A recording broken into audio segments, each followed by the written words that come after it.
My dear music lover friends, now I'm present before you, dear friends, with the subject of Indian music then and now.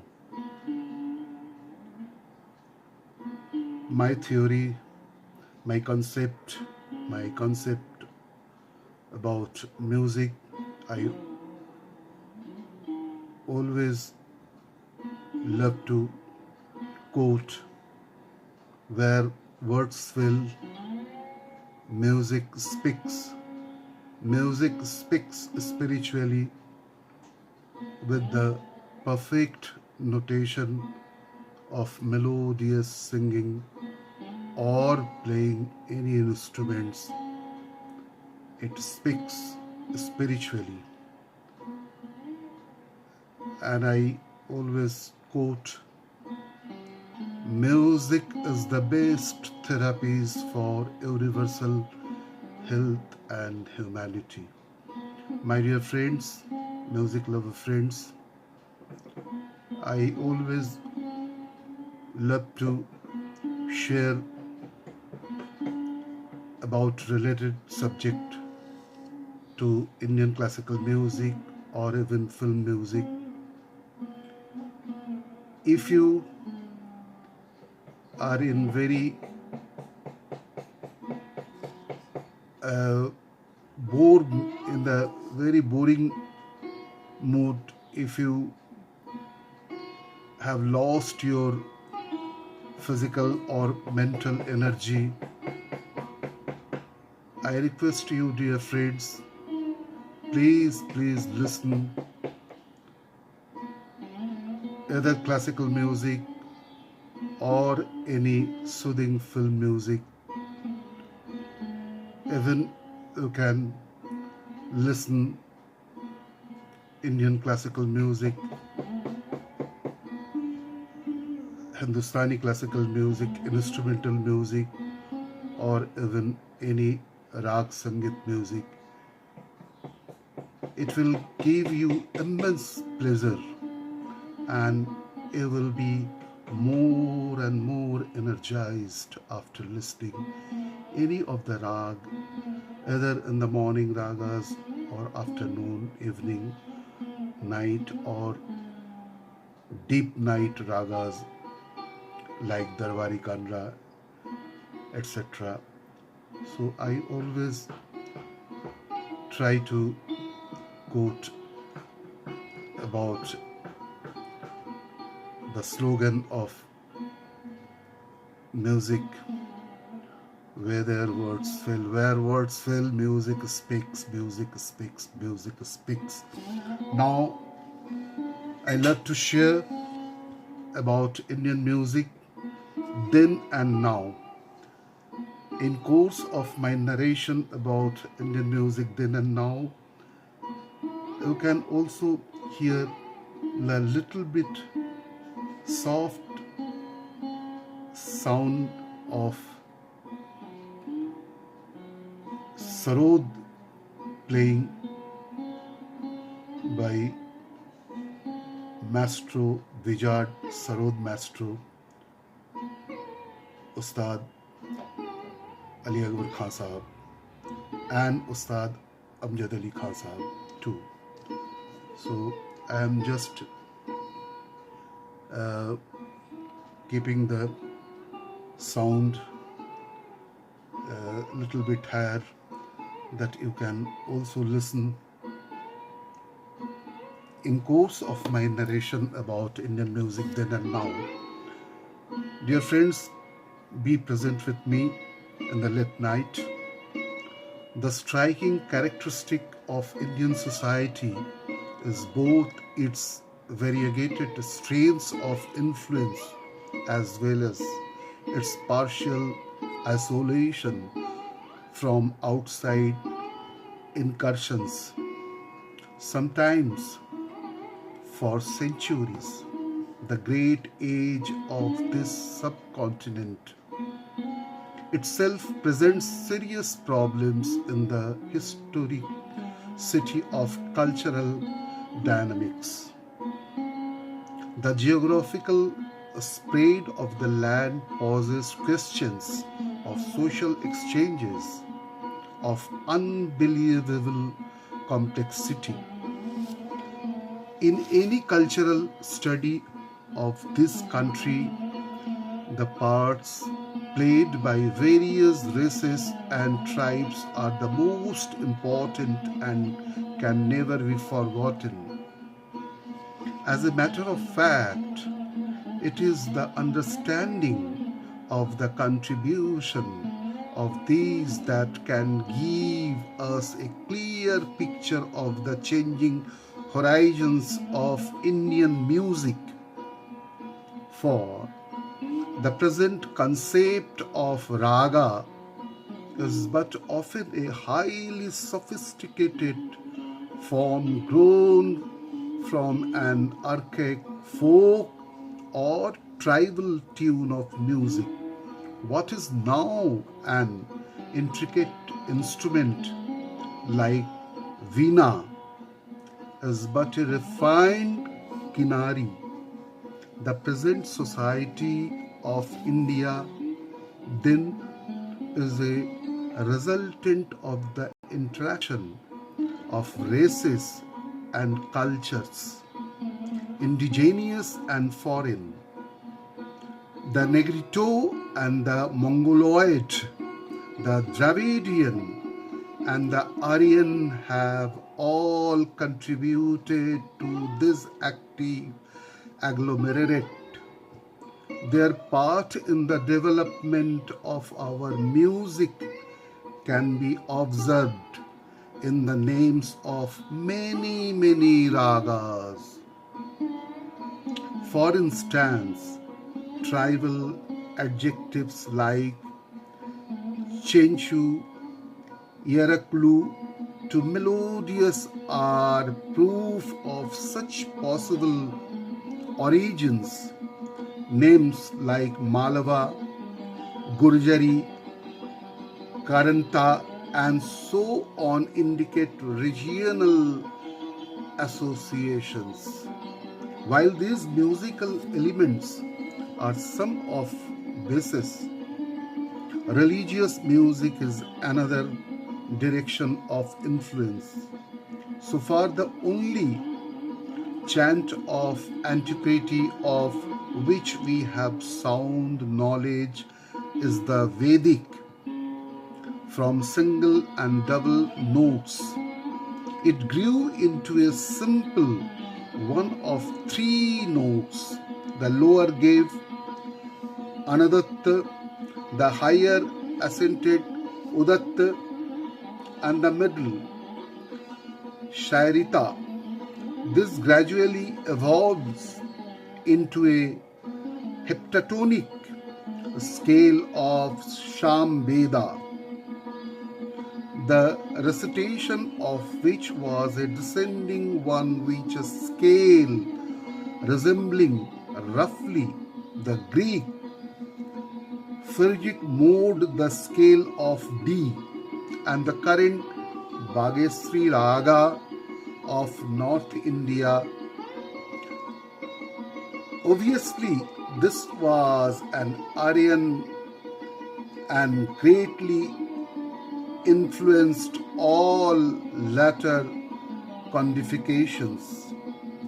During the period after the Vedic chants, we come across what is known as the Gandharva and Marga Sangit.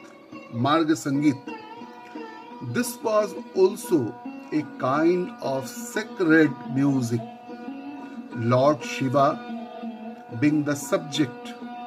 Even prior to this were perhaps the ballads based on the epics of Ramayana and Mahabharata, sung to the accompaniment of veena, harp, and flute. The best known episode of this epoch was the recitation of Ramayana by Love and Kush, the sons of Lord Ramchandra ji. They were trained by immortal Rishi Valmiki, who sent them to the court of Lord Ramchandra to sing his own tale, telling them, if King Ram invites you to sing, you should perform before the sages gathered there, according to the manner taught by me. Do not aspire for money, for it has now no value for a hermit living on fruit and roots. Dear friends, I think you can enjoy with my sarod playing by Maestro Vijayad Ustad Ali Akbar Khan Sahab and Ustad Amjad Ali Khan Sahab simultaneously. In course of my narration about Indian music then and now, what was this music like? Obviously, it is impossible to reconstruct it, but this much is known. There were two standard scales called grammas. The melodic types were known as jatis, and these in turn were based on murchanas. As because I am slowly narrating, because music is such a subject, the whole subject related to music, it must be narrated slowly. The melodic types were known as jatis, and the jatis were differentiated from one another in their tonics or key notes, notes of commencements, of statistics, data, and the perfect andolan based on the 22 shrutis. The most significant work of this period, Bharata's Natya Shastra, second Saint Eddie, gives detailed descriptions of the musical art of that age of Indian history, as it deals with such aspects like Shruti, Grama, instruments, and so on. However, the concept of raga takes to definite shape by the time of Matanga, 5th Saint Eddie.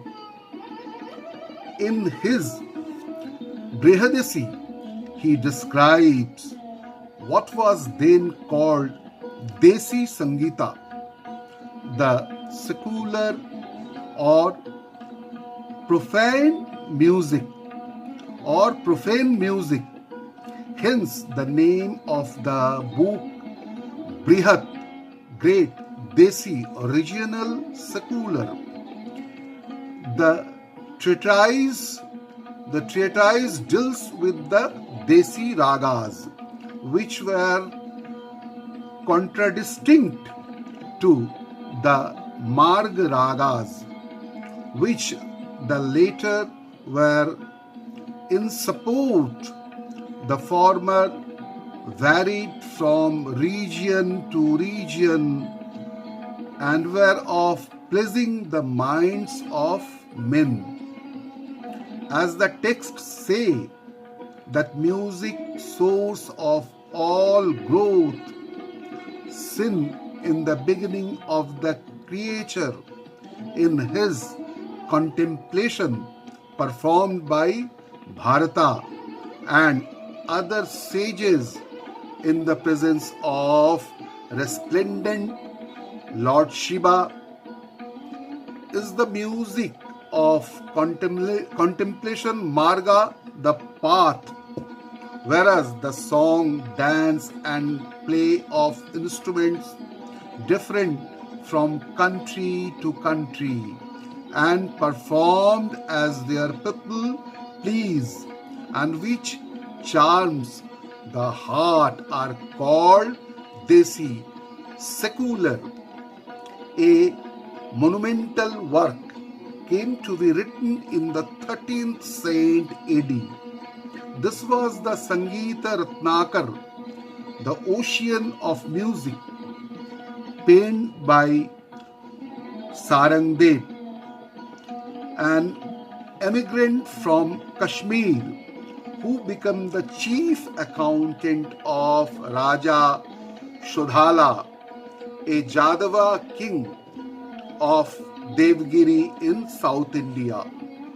A work so stupendous in depth and extent it is that it is difficult to believe it could have been scribed by one man.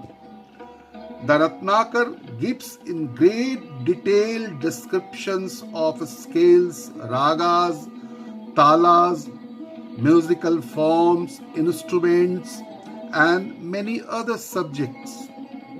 Of greater significance is the fact that it is perhaps the first major work dealing with northern and southern musical systems. It is opined by many scholars, though we need not discuss the validity of the opinion here, that it was during this period that Indian music got bifurcated into the two systems of North and South. Of the other important tributary, the Dravidian, we do not have any information before the 2nd century AD. The Indus Valley civilization, which is supposed to be pre-Vedic and Dravidian, does not offer any clue in its remains. Excavations have brought to light so far only a clay whistle, but from the 2nd to about the 6th century AD, we come across in Tamil classics like the Shilpa Dikram and descriptions of a highly developed system. Details of melodic schemes called pans and intervals known as alagu are given. By about the 15th century, a certain degree of uniformity in Indian music seems to have been achieved. By then, the concept of grama, murchana, and jati is completely superseded by raga. One standard scale and a 12-tone arrangement of notes within the gamut. It is the new frame which forms the base of today's music. There is a gradual interaction of the various types, and today we have two broadly similar systems of music: Hindustani North Indian and Karnataka South Indian. The two are so similar in fundamental that they are considered as dialectical differences of one musical language. Essentially, both are melodic and they follow more or less the same rules of raga construction. The concept of tal is also common to both. However, there are differences which make these two quite distinct complexes. With greater facilities of communication, a fast exchange of techniques and ideas are taking place, which may reduce the differences in course of time. Dear friends, now after Sarod recital, now we are enjoying in listening Sitar Maestro by Pandit Ravi Shankar ji. In course of my narration, the Indian music then and now.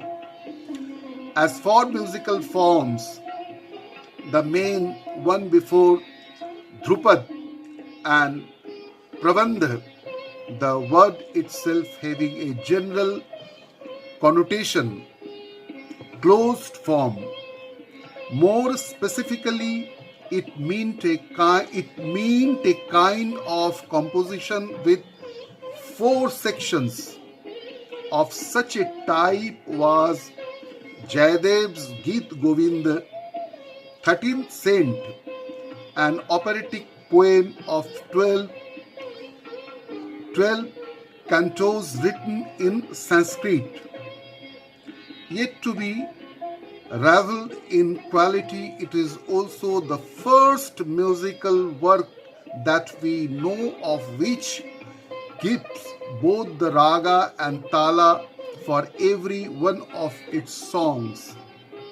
The Prabandha period is followed by the age of Drupad, which reached its height of popularity by about the 16th and 17th centuries. Drupad, which reached its height of popularity by about 16th and 17th centuries. With the decline in the appeal of Drupad, Khayal took the prime place and to this day is the most respected and accepted concert form in North India. In the south, taverns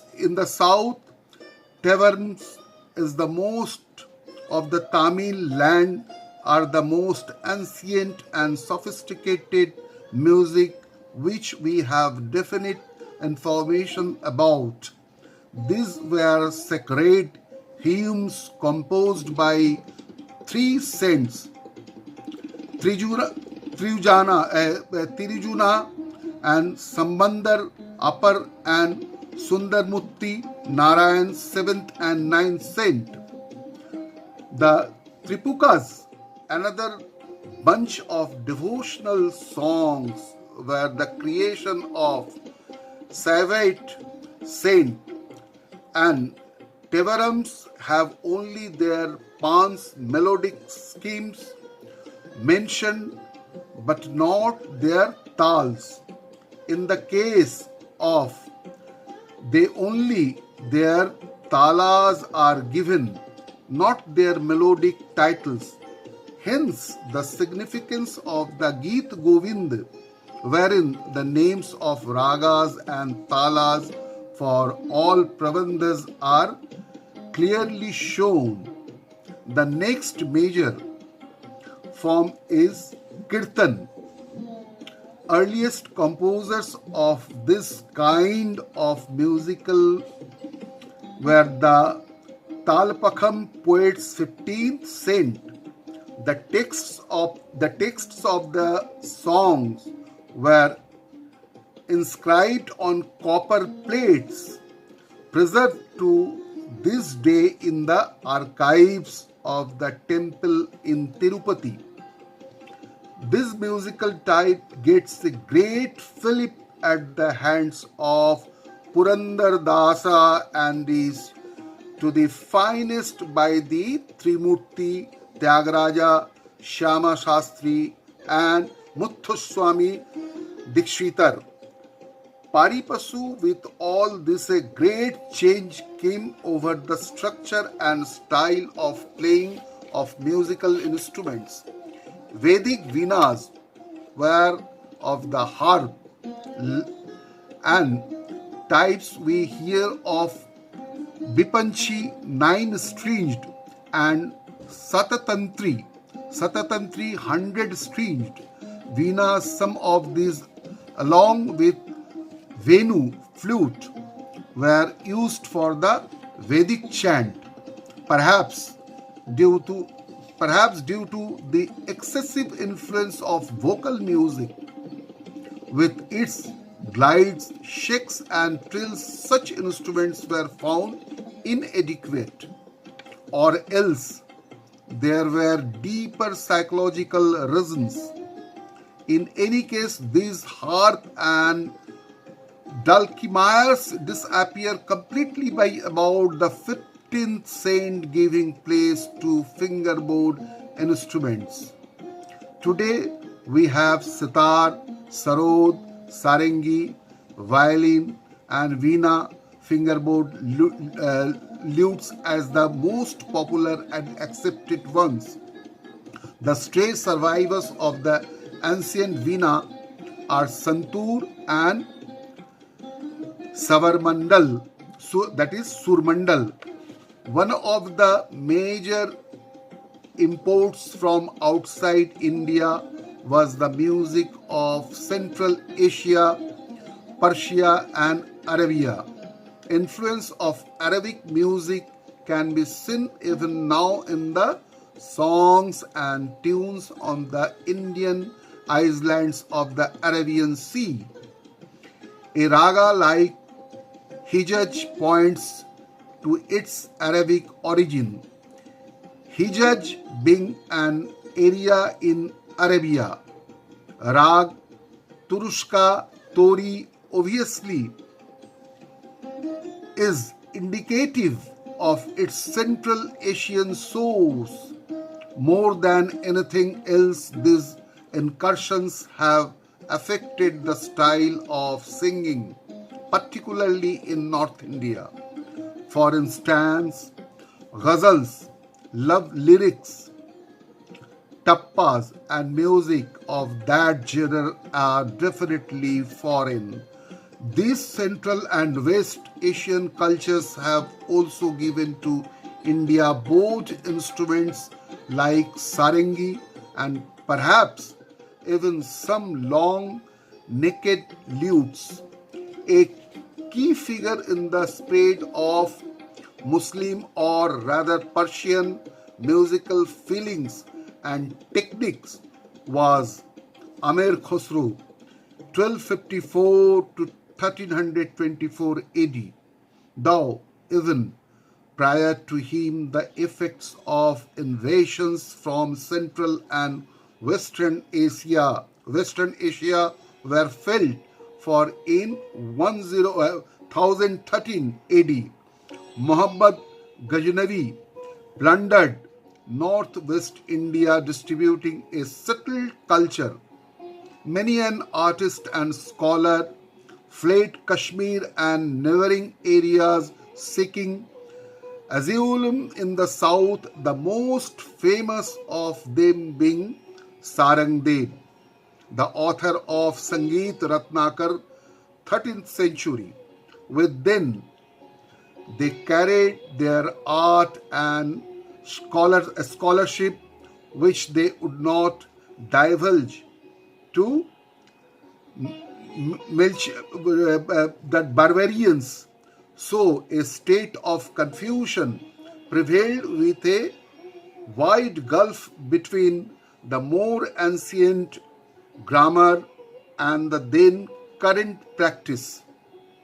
It was in this atmosphere that Amir Khosrow lived. He was a mentor and advisor to 11 rules of Delhi, particularly of the Khilji dynasty, and being an astute politician, kept his head on his shoulders when many were falling. He was also a Sufi and loved poetry and music.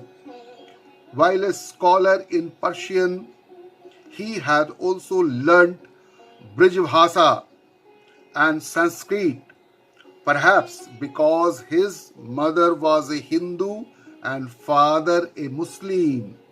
Khosrow composed qawls and taranas and wrote in Persian and Brij. Earlier, a few months back, I also shared about the autobiography of Amir Khusro ji, many legendary vocalists and instrumentalists. I love to share about their autobiography on the basis of informations so gathered and since long. This is my passion and hobby, a classical music and film music too. The origin of khayal and the invention of sitar are attributed to him, though he himself doesn't mention this fact. But his personality does seem to have influenced both politics and art, both in his time and later on. A few centuries, primarily after the 13th century of Muslim invasion and rule, which extended even to South India, brought in their wake a changed perspective. Because Islam doesn't permit music as a part of its ritual, it was necessarily fostered outside the place of worship. Hence, an element of physical pleasure, particularly of the courtier, became predominant. What was perhaps closely associated with both temples and royal courts in earlier time came to be confined to only the courts and their kingly pleasures. This is not to deny any religious music of the Muslims. A notable trend was that of Sufism, which did affect considerably the content of compositions made by Muslim musicians. No doubt the older music still survived in Hindu temples and rites, but Hindu philosophy had become so highly historic that the common man in his busy life had neither the time nor the energy to follow the complicated theological text of the commentaries. As a reaction to both this, the fast-growing alien influences and withdrawal of Hindu religion from the personal intimacy of daily life, came the Bhakti adoration movement.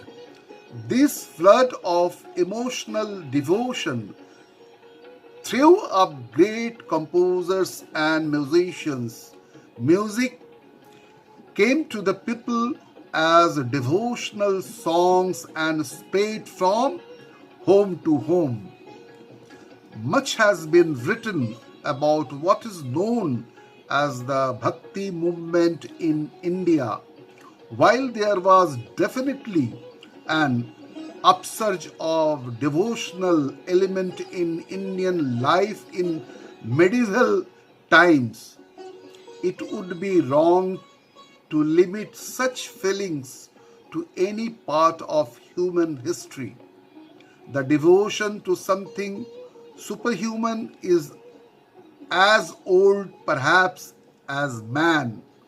From primitive magic and totem worship to the greatest mistake in its one direction, the one direction and grace.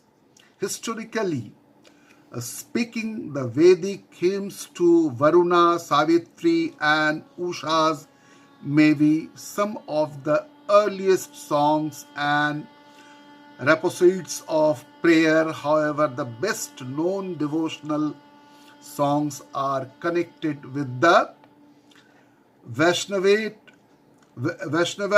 movement in South India.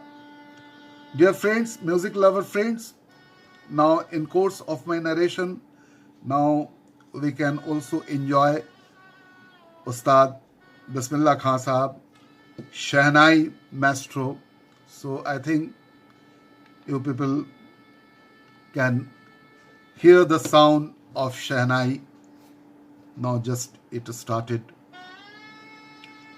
So the similarly the vachans of Veer Saivas of Karnataka have inspired millions. Like the cow lost in the jungle, I cry, Amba, Amba. I shall be calling God Kodala, Sangama, till you tell me, live thou and be immortal. Following this was the all-embarrassing bhakti current, starting with the Vaishnavite Alvars of Tamil land. They decayed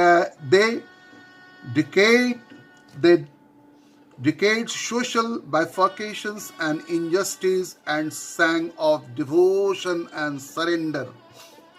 Ramanuja, 12th to 13th saint, a gem of the brightest, and this Garland was a profound personality and gave a new turn to religious life. His teachings started the initial ripples of a wave of bhakti throughout India, while Shankar's thought experiences are some of the greatest in the world. They demanded an uncompromising understanding of the one, a state of mind too dizzy for appeal. One could love, abuse, play, or quarrel with such a god. Hence, the intense emotional attraction of Ramanuja and Madhava, the latter to even greater degrees, for bhakti or devotion becomes the closest attachment of the mind of man and Godhead. The influence of Madhava, 13th saint AD, deserves further mention. His order produced not only eminent philosophers like Vaishrai, but also a whole lineage of Haridasas, servants of God, who carried the message of love and devotion from door to door through their soul-stirring songs. Among this was the greatest of the great, Sri Purandar Dasa. He was not only a saint of the highest mystic experience and bhakti, but also a pioneering musician and has come to be known as the father of Karnataka music.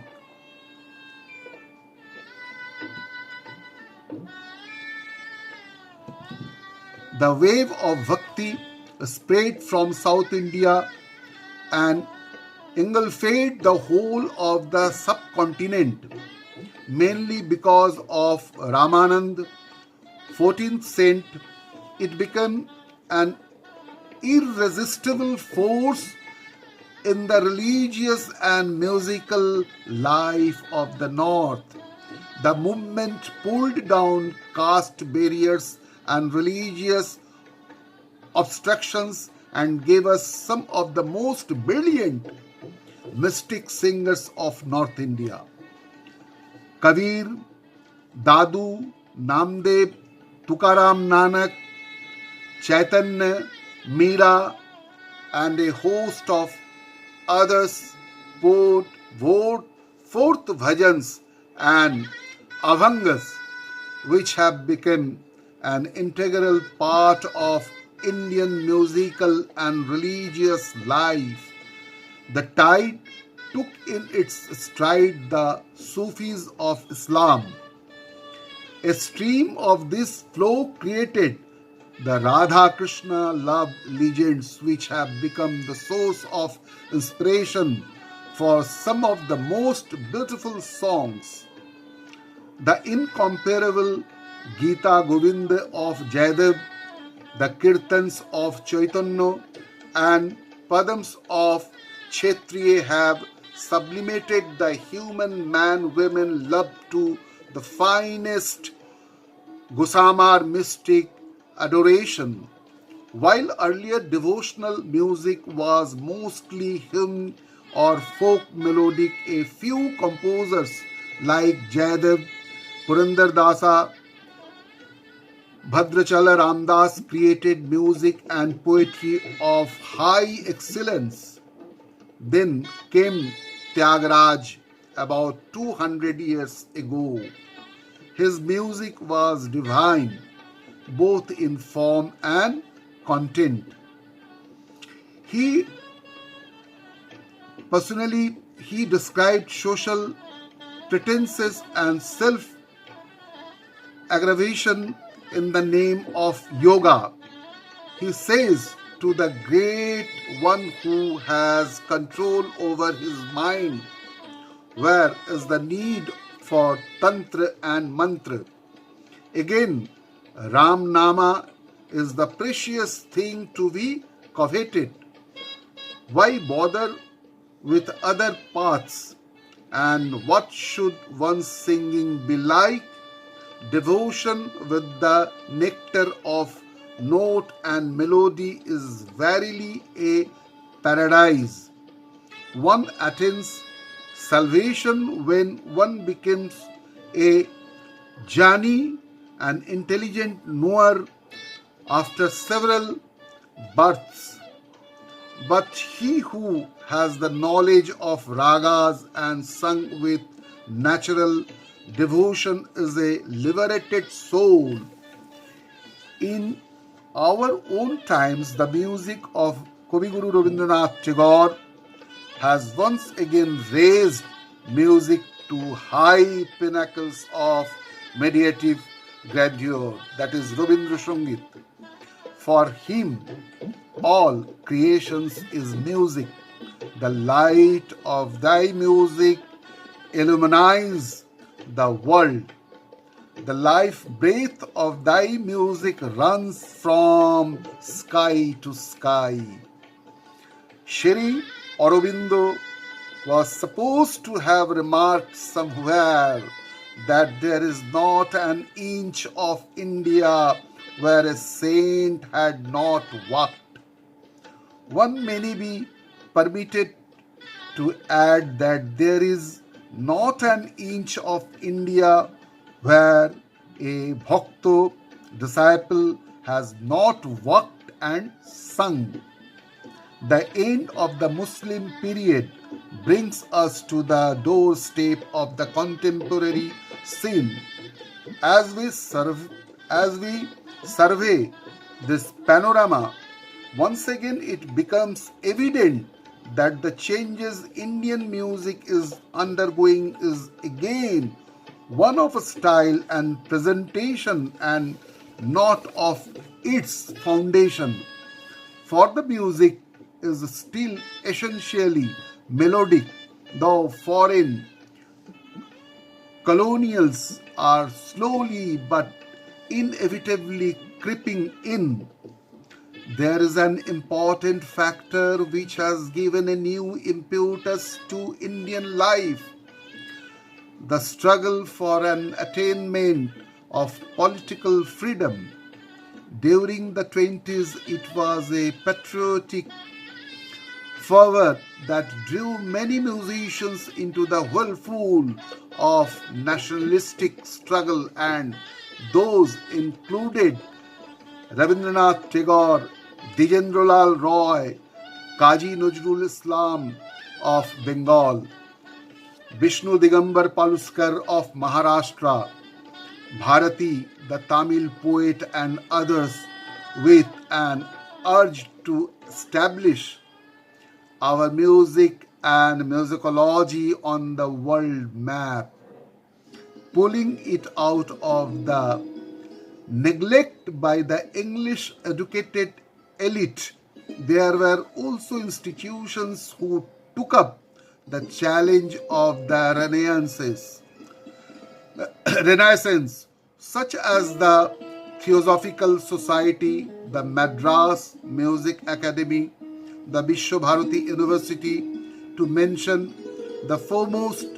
And strangely enough, this resurgence was helped by foreign scholars like Williard, Jones, Strangway, Popley, Cousins, and others.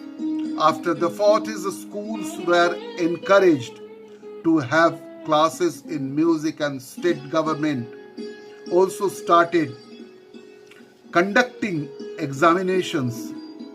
On the profit side, it meant a spread of musical interest and the increase in employment potential of music teachers.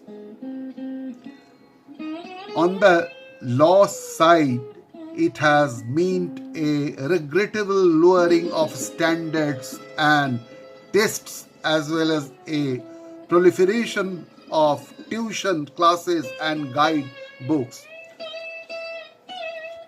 Now, after the Shahnai, now we are enjoying. We are now enjoying Pandit Vishwamohan Bhatt's Mohan Meena guitar in course of narration about Indian music then and now. Contemporary music has been deeply affected by contact with Western industrial civilization and scientific thinking. This is seen not only in the practice of the art but in musical life in general too. Also in its evaluation as entertainment, preservation, research, folk music, education, and so on. The new directions are too near in time to be assessed as progressive or otherwise, but it is possible at least to describe them as far as contemporary objective permits. Once again, the change in the horizon of Indian music is not in the basic technique but in the social attitude towards music. Fundamentally, the music is still one of the raga and tala, but there is a dynamic alteration in style and point of view. The most significant outcome of this cultural interaction is in the changeover from a feudal to managerial society.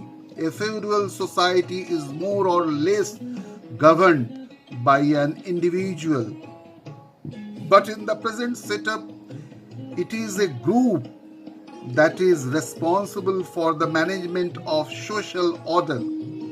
In the process of change, individual to individual communication has lost its meaning, and individual to mass contact has become the directing force. Till about a generation ago, the royal court of the petty feudal lord was the patron of music. The artist maintained by him was assured of a source of secure living and had any length of time to study and practice, and the royal audience had any amount of leisure to listen. Religious endowments and temples, the other major patrons of music, were not inclined to hurry. On the contrary, they insisted on the gravity of profundity. The music was therefore leisurely, with an intense, often even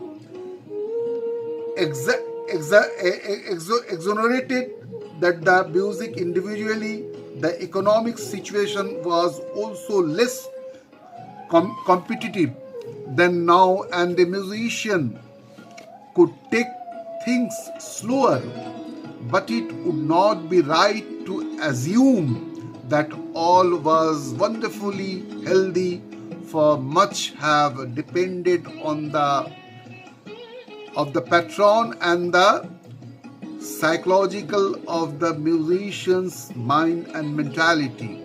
The class of art lovers have been replaced by the concert goers, mostly middle class businessmen, professionals, and office managers.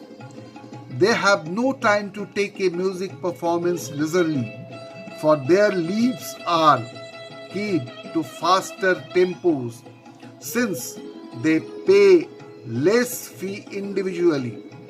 Mass audience has become common and necessary to support a musician, because princely houses can now no more afford such expenditure. They have also lost their status and symbol. Even the temples, with their dwindled coffers, are not in a position to maintain artists. So it has become now the responsibility of the people in general and the new government of the people in particular to further the interests of the arts. As a governmental agency, the All India Radio Doordarshan, as the biggest patron of music, with its nowadays other private electronic media channels too, with its large and refining network, it has been able to draw upon extensive talent. Local artists who would otherwise have no large audience go on the air and can be listened to by a much greater population than a few years ago. However, since the All India Radio and Doordarshan have to meet the demands of the public in general, it cannot afford to be always highbrow. Some years ago, there was a controversy over the starting of the Bibid Bharti broadcast, and which was directed towards those who wanted lighter entertainment rather than the heavier classical music. But the wish of the populace prevailed. The next logical step has now been taken with the introduction of commercial services of the All India Radio. Another big step which the government took was the establishment of the Sangeet Natak Academies in Delhi. This was indeed a step in the right direction, for the government had to have organizations that could look after the foster and arts on the academic side. So we now have an academy in almost every state and one at the center. The very establishment of such bodies were an encouraging sign and evidence of purposeful thinking. Some of the academies have done good work. Archives of music and dance, records and films have been built up. Libraries have been made available for reference and research work. A few publications brought out show signs of some activity. Seminars are held and programs presented. So, in reference to seminars, I was the founder member of SPICMACE, Society for Promotion of Indian Classical Music Amongst Youth, when it founded by our respected and beloved Dr. Professor Kiran Seth, Professor of JNU. He founded SPICMACE, and I was the convener 25 years, 30 years back. The effects of all these newer trends have been striking. Radio broadcasting, Doordarshan broadcasting, and gramophone have also had similar influence, for the technical limitations have affected the musical style, mainly due to the restrictions of programming. The two main forces, mass audience and technological communicative media, have produced certain changes worth noting. First is the loss of personal rapport between the artist and the listeners. A huge audience can never have a personal appeal to the musician. The radio, TV listeners, and the disc purchasers are not even physically and mentally present for the artist. He is not therefore in a position to know the immediate response of the listener, which is an integral part of Indian musical feeling, which relies so much on the of creative inspiration and immediate appreciation. As a result of this, Indian music is losing the intimacy of personal communications. Secondly, there has been an abridgment of physics. The urban audience and broadcasting programs cannot afford to have long expositions. Hence, the old mahfil stories have virtually ceased to exist, being replaced by big indifferent audiences fed by the public address system. Since the audiences are mostly conditioned by short-lived habits, the present-day music has developed idioms of short phrases and quick movements, a rapidity of feeling and a compression of mood is gaining ground. All this, of course, does not mean that music has lost quality. Only the idiom has changed. As against these, there have been salutary consequences. The most important is the availability of music of the highest order to everyone. One need not be a courtier to have an opportunity of listening to chamber music. One can, without heavy expense, go to public concerts, listen to the radio or through disc. This is building an unprecedented social awareness to art. The awareness, it is true, is not always discriminative, but is a compelling force on the artist to express himself effectively. Another outcome is on the life of the musician himself. Till within recent memory, he was generally outside social currents and was not respectable. He, on the contrary, lived aloof and kept his as a trade secret. With changed conditions, he has had to come out and teach without reservations and live in a quick and competitive world. His ivory tower is crumbling. Also, the musician is no more unhonored. On the contrary, artists are now being bestowed with some of the highest honor of the state.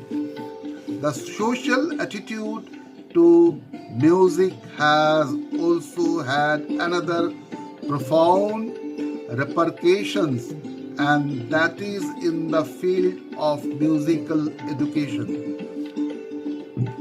The traditional method was known as the Gurukul, an apprenticeship living with the Guru.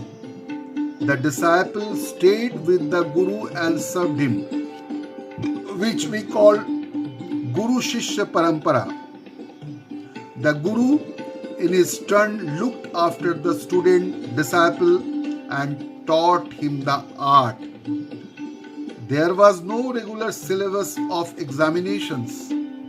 It was a patient, hard, and intensive training. But the method was very effective, for the tutelage left nothing to chance and there was no hurry to complete the course. This way of musical training is slowly going out of vogue. Advanced students, disciples still go to Guru, but the training is more in the form of paid tuitions than as the old way of living with the teacher and absorbing his art. Normal training in music is now mostly institutionalized. Schools, colleges, and universities offer courses in music. There are also professional institutions which prescribe syllabi of study and examinations. This system has enabled a large public to learn music, thus taking the art to even humble homes. But while such a method is extensive, it is not intensive. Teaching students in groups, prescription of rigid syllabus, conducting examinations, all these have reduced the depth of understanding. The products of such pedigree rarely become good artists or teachers. The impasse is now agitating those responsible for the training of students, and attempts at finding a creative of the old and the new are being made. Western influence have been particularly felt in the orchestration of our music. India in ancient times did know of instrumental ensembles. There were called kutupa. Kutupas of various types were used in dramas for emotional effects. But harmonization in the Western sense was unknown, and it is even alien to the spirit and technique of Indian music. However, contact with the West has now brought orchestras. Princely House used to maintain Western bands, and the armed forces have also such orchestras. Some of them as imitative remounts of the British. Even schools parade small ensembles, brass bands playing out of context tunes from films are a must in marriages. The All India Radio or Doordarshan, a governmental organization, has a full-fledged orchestra called the Vadyavrinda, which has tried to harmonize ragas. However, the most obvious effective impact of orchestration and harmony has been in film music too. Musicians there have not been fettered by tradition, and their purpose is to entertain and produce programmatic effect. For this, they have borrowed freely from the West, as what Indian music lacks in volume and tone color is provided by such expediency. Even the approach has veered to jazz, rock and roll and pop music, as they are very catchy and exciting. And this is what fetches box office returns. An interesting phenomenon is the pull from the West, ruled and dominated by the West for some centuries. Most Indians still have an attraction to Europe and America. This is both psychological and, of course, financial. With the enormously growing interest there in Indian music, our country has started exporting musical instruments and yoga, along with musicians and yogic of various degrees of qualities and integrities.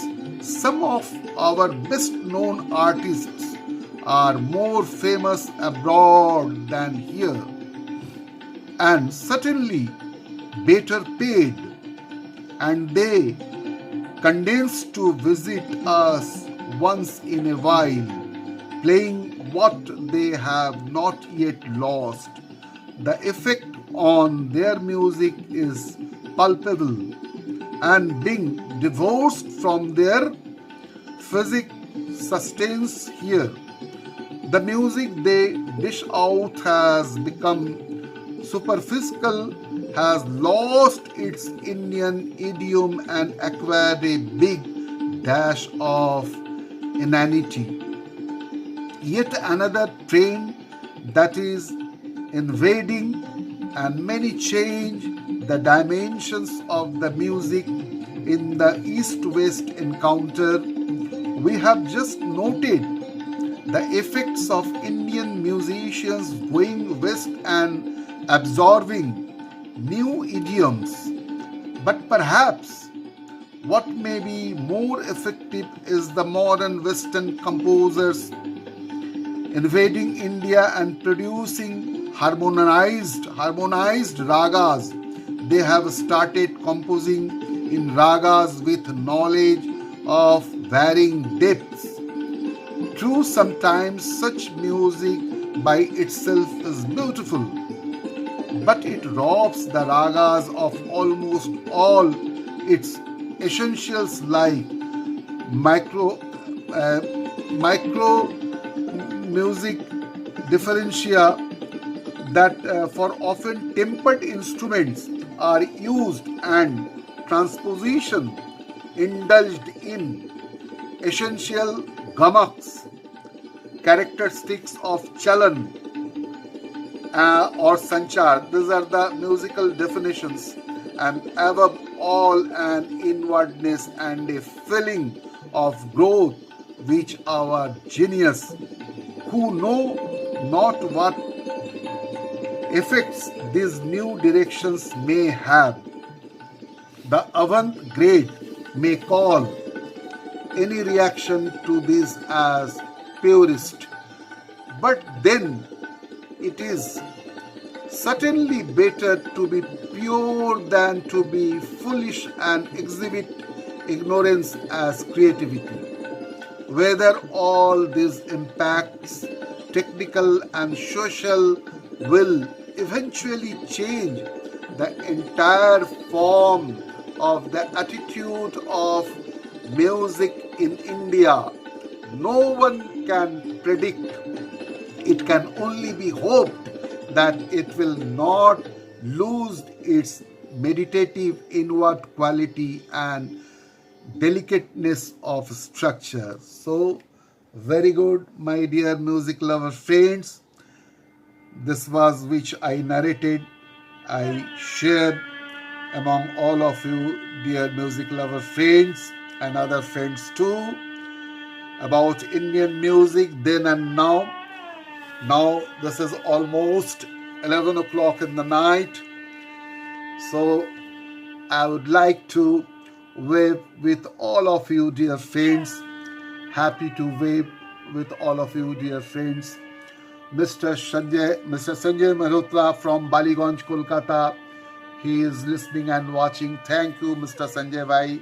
He is my beloved brother friend. I wave with him.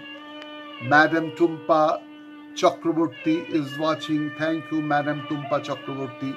Madam Chandrani Shengupta from Lake Town. She is watching. Thank you. Mr. Dhananjay Shaha. He is watching from Delhi. Thank you, Mr. Dhananjay. Mr. Amitabh Chatterjee Dada. Thank you, Amitabh Dada from Salt Lake, Kolkata. Shatyadev Moitro from Toliganj. Thank you, Shatyada. Kollani Banerjee. Thank you, Kollani Di. Dr. Professor Ranjan Sinha from Patna. Do take care of yourself. So again, I will be present to share either about music or any literature subject related to Hindi, Bengali, English or Urdu, Sher-o Shairi. Thank you. Very good night, very good night, very good night. See you again tomorrow in the late night at the same venue. Thank you very much.